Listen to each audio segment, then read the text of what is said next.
Welcome back to Shalini Sunil YouTube channel. ನಾವಿವತ್ತೇನು special ಮಾಡ್ತಿದ್ದೀವಿ ಅಂದರೆ ಎಗ್ ರೈಸ್ ಮಾಡ್ತಿದ್ದೀವಿ.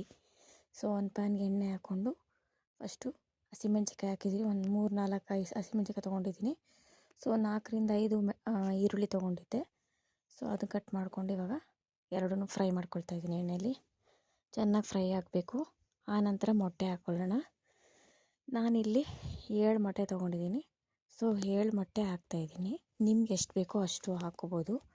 ಸೊ ಮೊಟ್ಟೆ ಜಾಸ್ತಿ ಇದ್ದಷ್ಟು ಎಗ್ ರೈಸ್ಗೆ ಚೆನ್ನಾಗಿರುತ್ತೆ, ಟೇಸ್ಟು ಅಷ್ಟೇ. ಸೊ ಹಾಗಾಗಿ ನಾವು ಒಂದಾದಮೇಲೆ ಒಂದು ಮೊಟ್ಟೆನ ಹಾಕ್ತಾಯಿದ್ದೀವಿ. ನೀವು ರೈಸ್ ಎಷ್ಟು ತೊಗೊಂಡಿರ್ತೀರ ಅದ್ರ ಮೇಲೆ ಡಿಪೆಂಡ್ ಮಾಡ್ಕೊಳ್ಳಿ. ಇಲ್ಲಾಂದರೆ ನಿಮಗೆ ಮೊಟ್ಟೆ ಸ್ವಲ್ಪ ಎಗ್ ಬುರ್ಜಿ ಥರ ಸಿಗಲಿ ಅಂದರೆ ಜಾಸ್ತಿ ಹಾಕ್ಕೊಂಡ್ರೆ ಚೆನ್ನಾಗಿರುತ್ತೆ.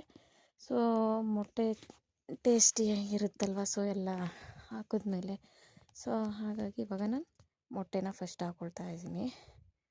ಒಂದಾದಮೇಲೆ ಒಂದು ತೊಗೊಂಡು ಹಾಕ್ಕೊಂಡು ಆನಂತರ ನೋಡಿ ಎಷ್ಟು ಚೆನ್ನಾಗಿ ಅದು ಎಗ್ ಬುರ್ಜಿ ಥರನೇ ಕಾಣ್ತಿದೆ. ನೋಡೋಕ್ಕೆ ಏನೋ ಒಂಥರ ಚೆಂದ ಅಲ್ಲ ಎಗ್ ರೈಸ್ಗೆ.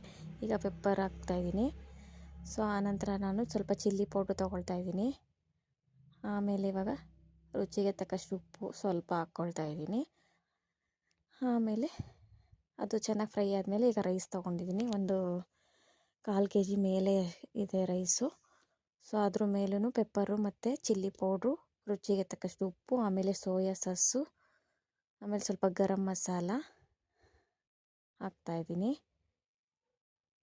ಆನಂತರ ಸ್ವಲ್ಪ ಹಾಕ್ಕೊಂಡು ಇವಾಗ ನೋಡಿ ಎಷ್ಟು ಚೆನ್ನಾಗಿದೆ ಅಲ್ಲ. ಸೊ ಇವಾಗ ರುಚಿಗೆ ತಕ್ಕಷ್ಟು ಉಪ್ಪು ಹಾಕೊಳ್ಳೋಣ. ಸೊ ಎಲ್ಲ ಮಿಕ್ಸ್ ಮಾಡ್ಕೊಳ್ತೀವಿ. ಸೋಯಾ ಸಾಸ್ ಹಾಕಿದ್ಮೇಲೆ ನೋಡಿ ಕಲರೇ ಚೇಂಜ್ ಆಗಿದೆ ಅಲ್ಲ.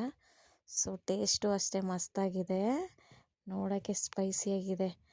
ತಿಂತಾದರೆ ಏನು ಸೂಪರಾಗಿರುತ್ತೆ ಅಲ್ವಾ. ನೋಡಿ ಮಿಕ್ಸ್ ಮಾಡಿದ್ವಿ, ಎಷ್ಟು ಚೆನ್ನಾಗಿ ಕಾಣ್ತಿದೆ. ನೋಡ್ತಿದ್ರೇ ಚೆನ್ನಾಗಾಗಿದೆ ಅಂತ ಅನಿಸುತ್ತೆ ಅಲ್ವಾ. ಆಮೇಲೆ ಲಾಸ್ಟಲ್ಲಿ ಕೊತ್ತಂಬರಿ ಸೊಪ್ಪನ್ನ ಮೇಲೆ ಉದುರಿಸಿ ಮಿಕ್ಸ್ ಮಾಡಿಬಿಟ್ಟು ಆಮೇಲೆ ನಾನು ಸರ್ವ್ ಮಾಡ್ತೀನಿ. ಸೊ ಟೇಸ್ಟಿಯಾಗಿದೆ, ಸೂಪರಾಗಿದೆ. ಇದನ್ನೇನಾದರೂ ನಿಮಗೆ ಇಷ್ಟ ಆಗಿದರೆ ಲೈಕ್ ಮಾಡಿ, ಶೇರ್ ಮಾಡಿ. Thank you for watching. ಹೀಗೆ ಸಪೋರ್ಟ್ ಮಾಡ್ತಾಯಿರಿ.